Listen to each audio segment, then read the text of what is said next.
Rachel Bell, and this is Your Last Meal, the show where celebrities share stories about the foods they love most, and we dig into the history, culture, and science of those meals with experts from around the world. Today on the program, Sam Beam of Iron and Wine. While my father built a mansion on the mountain, I was chasing my Teresa around a tree.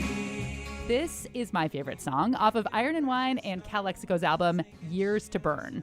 And if all this sounds familiar, it's because this episode originally aired in September 2019. But I'm on vacation, so I'm playing it again. The reason I chose this episode is because it is peak tomato season.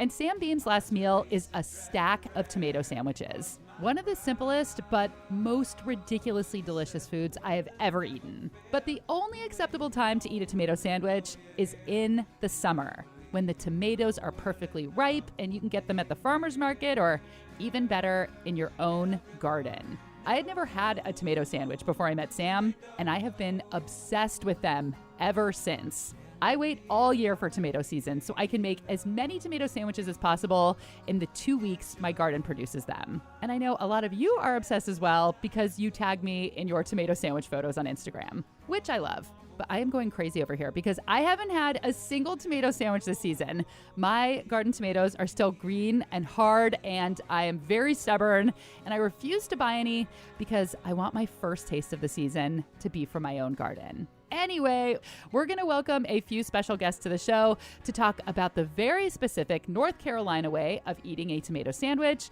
and we're going to get into the history of boiled peanuts. Oh, and at one point, you're going to hear me talking to a mysterious, unnamed male voice. That is the voice of my former producer, Aaron Mason. Hi, Aaron. All that coming up, but first, my conversation with Sam Beam of Iron and Wine.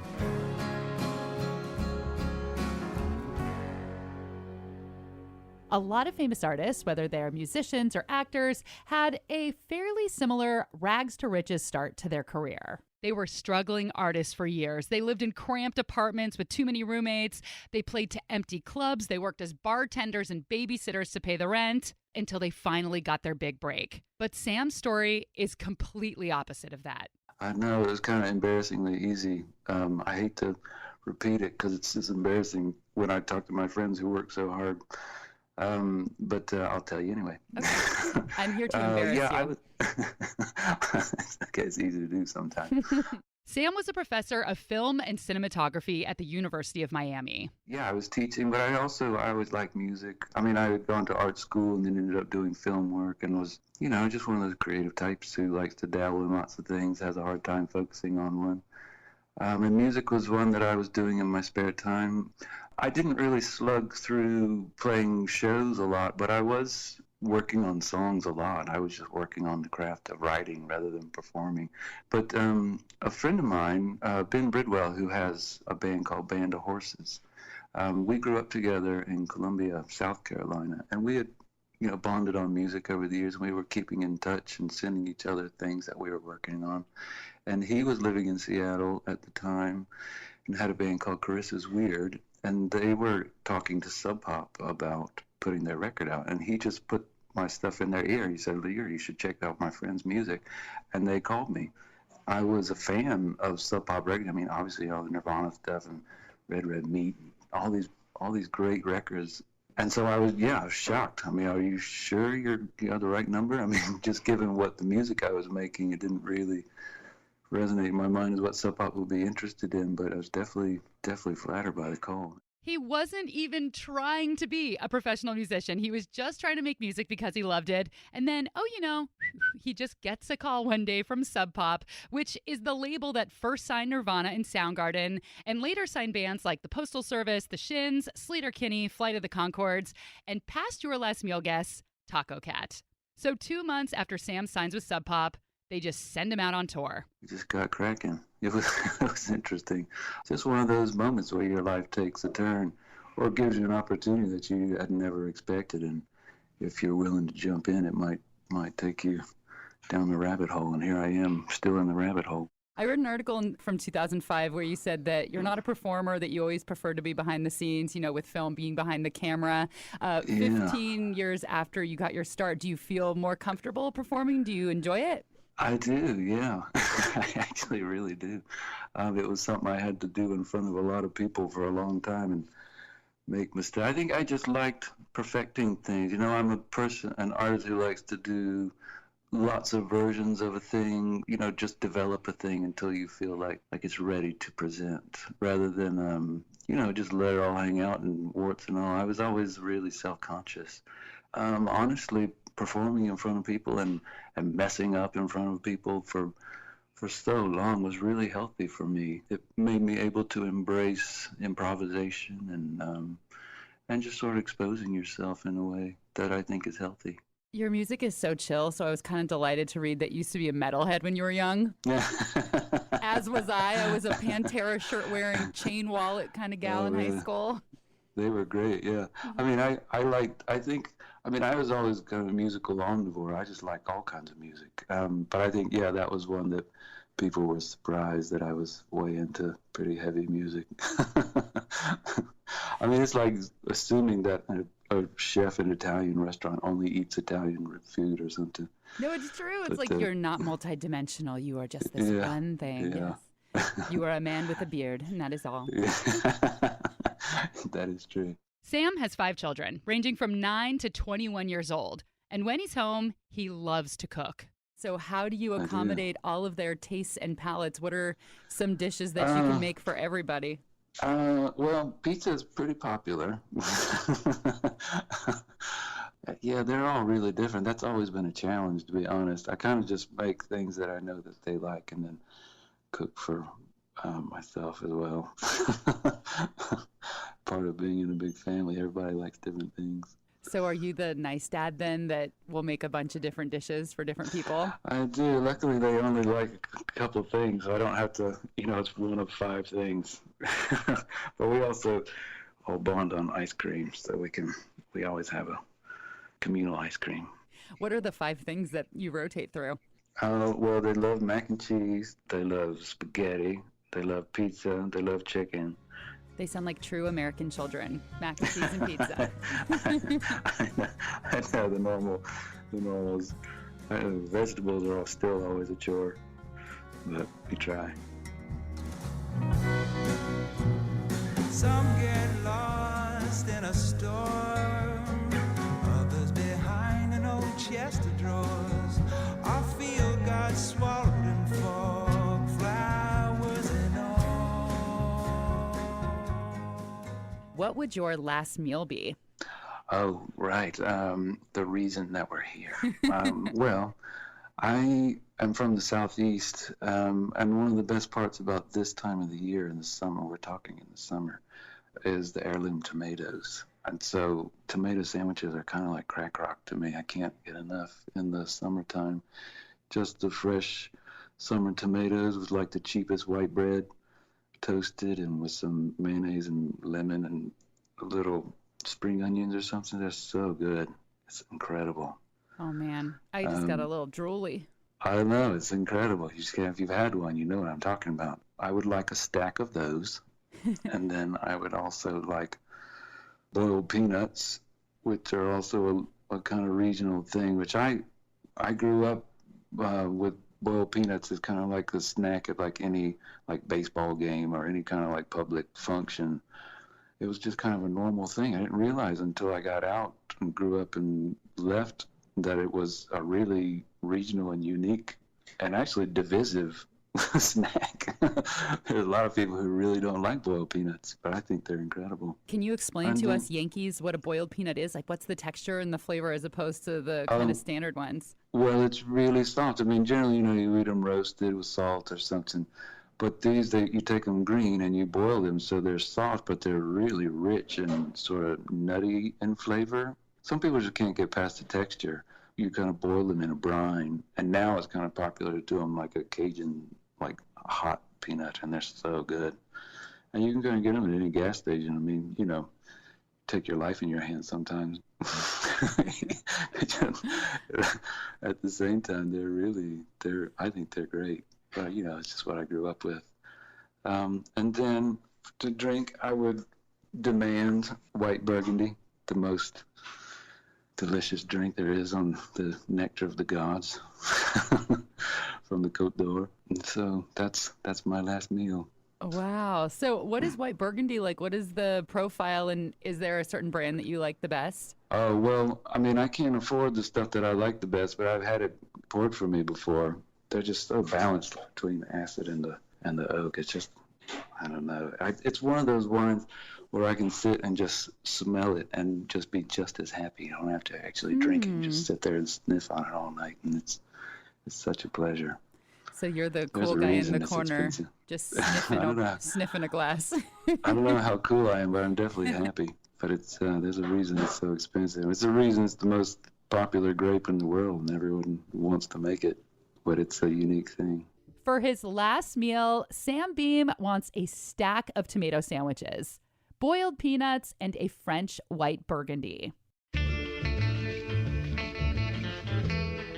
Sam lives in North Carolina, where tomato sandwiches are a big part of the culinary culture. People have very strong opinions about what should be on one, what should not be on one, and there is only one acceptable brand of mayonnaise. We'll get to all of that after the break.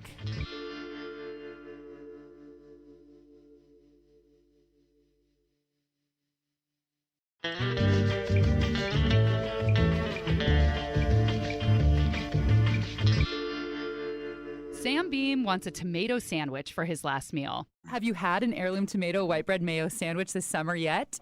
Oh man, yeah, I have one like when I'm home. I live in North Carolina, so there's a bunch of them around. Yeah, I have them like several times a week. I try to have so many that I get tired of them, so I'm ready for them to go away. It's important that the tomatoes are super ripe and preferably from somebody's garden. I'm not going to make a sandwich in December. That's part of the fun of it, is that it's so seasonal, and so it's like, peaches or something, plums, summer plums. They're only ripe one time a year. And so you have to wait, and that's what makes it wonderful. Now, I've watched people get a faraway look in their eye talking about the joys of a simple tomato sandwich during tomato season, but I had no idea that this was a thing in North Carolina. It's like a crawfish boil in Louisiana, or In-N-Out in California, or David Hasselhoff in Germany. Are they still into him? Is this still happening? They still are, They and still they love will him. always be. 9. Why would I just say no to you in German? There's no reason to say no. I should have yes-anded you. Yeah. I wanted to know more about the Southern tomato sandwich. So I called up Kathleen Purvis. She's a veteran food journalist in Charlotte, North Carolina. The tomato sandwich all over the South is sort of the perfection of simplicity. The first thing that people try to do and do it wrong is they try to add bacon to it. It's not a BLT. It's not a bacon and tomato sandwich. It is strictly a tomato sandwich. And that means that you wait until the tomatoes are really good, which is later in the summer when it's very hot. You're suddenly flooded by tomatoes. And heirloom tomatoes all around here are a big deal. The second factor in that is the bread. For it to be a true tomato sandwich, it has to be white bread. And I know some people turn their nose up at it. Well, do you mean sourdough? Do you mean, home-baked bread?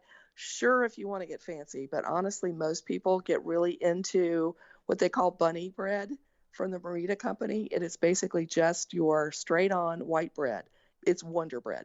That kind of pillowy, soft is what you want. You want the tomato juices to soak into the bread because it gives it kind of that gushiness factor. And then the third thing that's the most important thing is the mayonnaise. Yes, it has to be mayonnaise and just mayonnaise. Don't get fancy. Don't be adding anything else. And the mayonnaise, of course, in the South, the classic one that people will go to their graves fighting over is Duke's mayonnaise, which was invented in South Carolina by a woman named Eugenia Duke. It is still made and very, very popular in the South.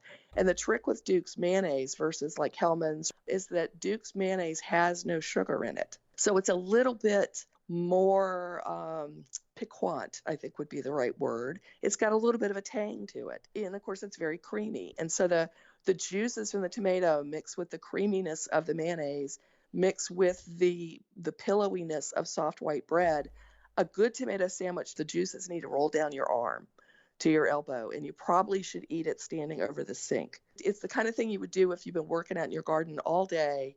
You're hot, you're tired, you just want to really appreciate your tomatoes. You make yourself a nice tomato sandwich, no bacon, no lettuce, and you stand over the sink and eat it. And that's like the epitome of a southern summer evening. What about salt? Yes, absolutely. I'm always in favor of salt because salt will bring out the juices in the tomato. I put pepper on mine. I mean, salt and ground pepper, never hurt a thing.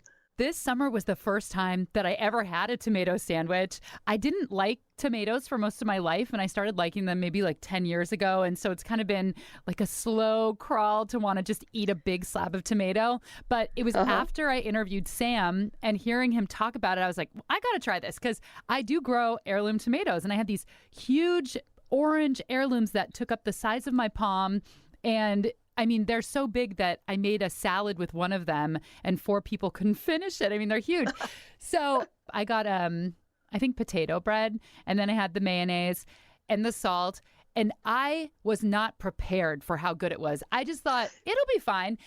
There you go. Made one, and then I immediately made another one, and then I made another one, and I was eating open face. So it was easier to kind of hork them down, but I ate 3 in a row the first time, and then I've been eating them ever since. They're so good. See? It's so perfect because it's so simple. If you try and fancy it up, it's not going to be right. It's an absolute celebration of summer. About how many tomato sandwiches do you think you had this summer? Probably 25. That's Vivian Howard, North Carolina chef, restaurateur, cookbook author, and former host of the PBS show A Chef's Life. That's a good number. Yeah, one summer when we first discovered Cherokee Purples, I ate so many tomato sandwiches that I broke out in a rash around my mouth, I guess from the acid of the tomatoes. Kathleen Purvis once wrote an article about a woman who had a tomato sandwich party, which apparently is something that you do in North Carolina. And some of her guests were not local. They had moved to North Carolina semi-recently. So they demanded lettuce. They wanted bacon on their sandwich. And the Charlotte Observer readers were incensed. They were so angry. This article garnered more comments, mostly angry comments, than any piece Kathleen had written in her decades-long career. People can get very defensive about how their family made something. If you're arguing with them, well, you're really arguing with their grandmother, and how dare you do that? So all of these people attacked her. And the thing is she was in very bad health, and she knew she wasn't going to live to the following year. I went to do a follow-up on it, and the woman had died. And for her wake, I believe, her family did a whole tomato sandwich thing because she loved them so much. Why were they mad at her? It sounds like it was her guests who were the problem. Food arguments strike at the real base of who we are. It's the same thing we see with barbecue, same thing we see with pimento cheese. People will really get emotionally wrapped up in their food choices. Hearing this, I was shocked to read that Vivian put a tomato sandwich on the menu at her restaurant, Chef and the Farmer. A tomato sandwich that strayed from the classic white bread and Duke's mayo formula. You make another version of the tomato sandwich with the Cherokee purple tomatoes on onion bread with smoked corn aioli. So this is, getting a little bit fancy, but I've only read good things. People have good things to say about this. So is it possible sometimes to sneak a chefy version through? Yeah, I mean, that's kind of what we're charged with as chefs who cook the food of our childhood. I certainly couldn't go to the store and buy Wonder Bread. If I had to choose between only having that sandwich with the smoked corn mayonnaise or a regular tomato sandwich for the rest of my life, I would still choose the regular tomato sandwich. But I am quite proud of what I did with the one at Chef and the Farmer. Have you had another version in a restaurant that you liked? No. The reason that you probably read about my gussied up tomato sandwich is because it's a rare thing to do in a restaurant setting. It's interesting to me that it's such a Southern thing because it's not like you can't get these ingredients all over the country, and people grow tomatoes all over the country too. I honestly, after I've been writing about Southern food in North Carolina for, Lordy, 30 years. And one of the things I notice is that I don't think people don't do it in other places. They just don't celebrate it to the degree that we do. People in the South didn't have a whole lot. Most of us are from pretty rural backgrounds. Our parents and our grandparents certainly were poor, even if we aren't. And so we tended to really celebrate and hang on to the things that were special to us. You look at something like pimento cheese or a tomato sandwich, these are very, very basic things.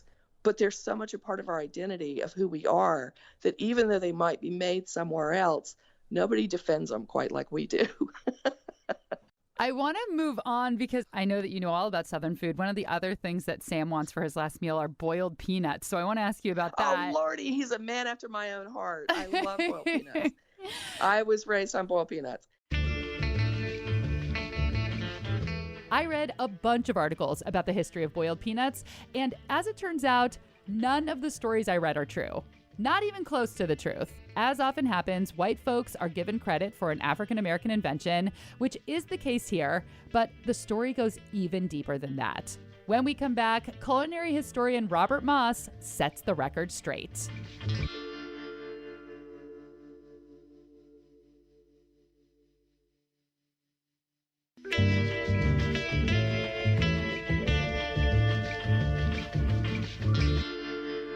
Sam Beam wants boiled peanuts as a part of his last meal.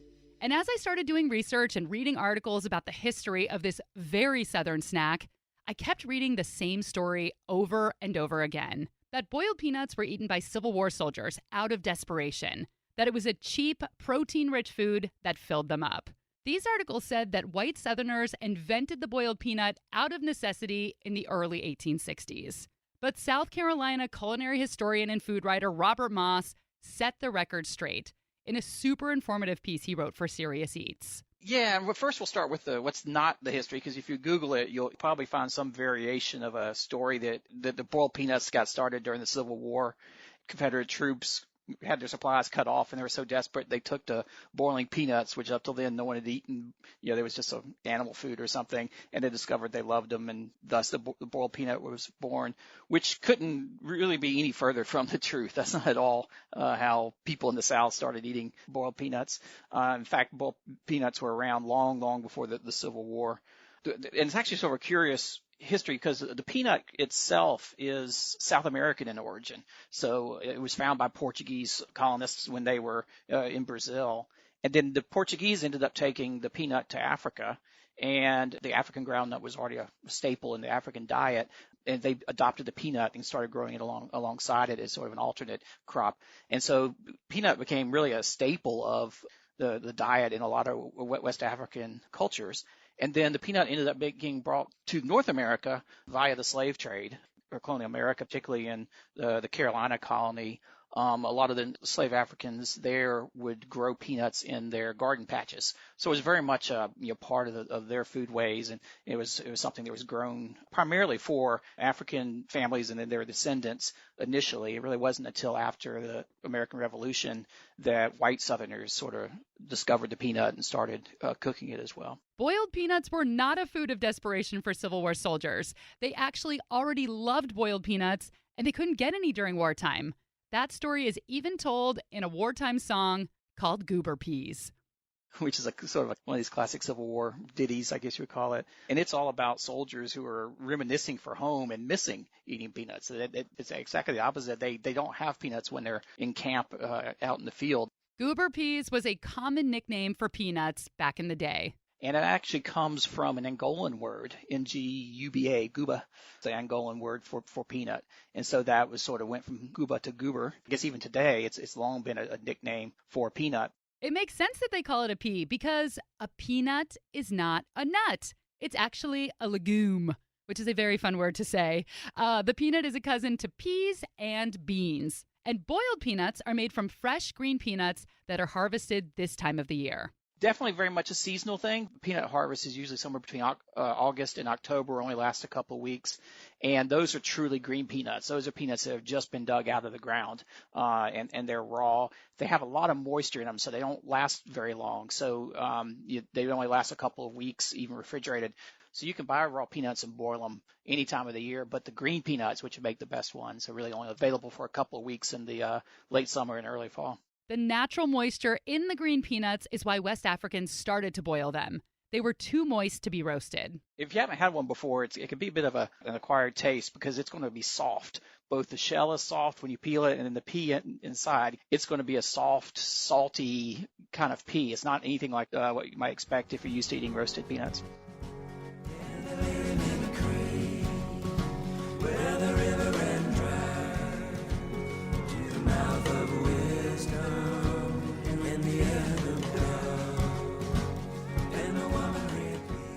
Let's check back in with Sam Beam. Like I mentioned earlier, Sam loves to cook. What do you like to listen to when you cook? Honestly, it's like a great time to listen to music. I've gotten to a point in my life where silence is a commodity too. I think it's just a occupational hazard. I'm not a very passive listener. It's kind of an active experience. It's hard because I like words, and it's hard to be concentrating on a task and also listen to the words too. Like the car, it has become a hard time to listen to music for some reason because I get distracted, and that gets a little dangerous. But washing dishes seems to be safe enough. You can only cause so much damage if you're not paying attention. And so usually it's instrumental music. I listen to a lot of jazz or modern classical music. And that was Sam Beam of Iron and Wine's Last Meal. Well, thank you so much for your time. I really appreciate it, and it was an honor speaking with you. I'm a big fan. Likewise. Thanks so much, Rachel. It's been a treat. You can pick up his new album, the latest collaboration with the band Calexico. It's called Calexico and Iron and Wine, Years to Burn. They are on tour right now all the way through February in the U.S. and in Europe and in Canada. Go to ironandwine.com/tours. And that was Sam Beam from Iron and Wine's Last Meal. Kathleen Purvis. I think I'm already picking up all these people's accents. I'm delighted to find out that he's got such good taste. Very, very basic. Iron and Wine's latest EP came out in 2022. It's called Lori. Iron and Wine has released 7 full-length albums and many more EPs and singles. Go check them out. Thanks to award-winning North Carolina food journalist and author Kathleen Purvis. Chef and cookbook author Vivian Howard. She has 4 restaurants in North Carolina. And Robert Moss, Charleston, South Carolina-based food writer and author of 5 books on food history. There, we've officially covered all the Carolinas. Your Last Meal was created and hosted by me and is a product of Seattle's Cascade Public Media. The original episode was produced by Laura Scott and Aaron Mason. Special thanks to KUAF Public Radio in Fayetteville, Arkansas. They let me record the interview with Sam Beam in their studios. And if you haven't been to Fayetteville, Arkansas, it is such a cute little town with a great food scene. If you liked the episode, please hit the subscribe button and leave a review on Apple Podcasts. It is a free and easy way to support the show. Follow along on Instagram. I'm Hello Rachel Bell, and I have a newsletter, rachelbell.substack.com. That's where you can find out about giveaways, special events, and more. I'll be back in 2 weeks, very refreshed from vacation, with a brand spanking new episode. I'm Rachel Bell, and this is Your Last Meal. More often. It's important that the tomatoes are super ripe and preferably from somebody's garden. Do you say preferably? Is that not a word? I would say preferably. Oh, really? Yeah. Preferably. Preferably. Give me Is one. it a tomato? Sandwich? I see what you did. Preferably. Preferably. Yeah, they both sound right and wrong.